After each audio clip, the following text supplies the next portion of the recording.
Cholesterol என்பது கொழுப்பு வகை குழுமத்தை சார்ந்த மென்மையான மெழுகு போன்ற பொருள். உடல் நலம் காக்கவும் உடலின் சில முக்கிய பணிகளை செய்யவும் நமது உடலில் உள்ள கல்லீரல் 80% அளவுக்கு கொலஸ்ட்ராலை உற்பத்தி செய்கிறது. மீதமுள்ளவை நம் உடலுக்கு தீங்கு விளைவிக்கும் கொலஸ்ட்ரால். இது நாம் சாப்பிடும் அசைவ உணவுகளினால் உற்பத்தியாகின்றது. எனவே நம் உடலில் கொலஸ்ட்ரால் அதிகமானால் பல பிரச்சனைக்கு ஆளாகின்றோம்.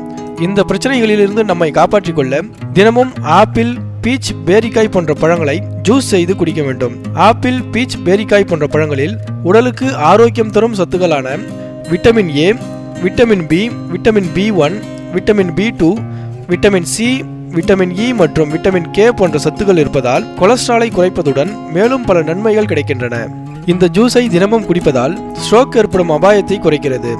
சரும செல்களில் வயதாகும் தன்மையை குறைத்து இளமையாக தோற்றமளிக்க செய்கிறது. இந்த ஜூஸை குடிப்பதால் உடலில் ஆன்டி ஆக்சிடென்ட் அதிகரிக்கும். இதனால் நோய் எதிர்ப்பு திறன் சீராகும். இதயம் மற்றும் பற்களின் வலிமையை ஊக்குவிக்கும். இரத்தத்தை சுத்திகரிக்க இந்த ஜூஸ் உதவுகிறது. செரிமானத்தை சீராக்கி மலச்சிக்கல் பிரச்சனை உண்டாகாமல் பாதுகாக்கிறது. கண்களின் ஆரோக்கியத்தை மேம்படுத்துகிறது.